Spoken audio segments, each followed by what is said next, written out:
To allow or deny install unknown apps from Wi-Fi Direct in Samsung Galaxy S22 Ultra, open settings, swipe the notification panel, and then tap settings icon. Scroll down settings screen, find apps, tap apps, and then tap apps more icon or three dot icon, select special access, and then scroll down the screen, tap install unknown apps,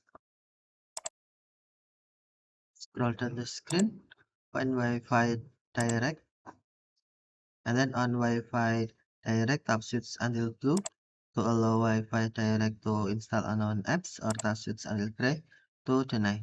Tap switch until blue to allow, or tap switch until gray to deny Wi-Fi Direct to install unknown apps. Installing apps from this source may put your phone and data at risk. Okay, thank you for watching. Have a nice day.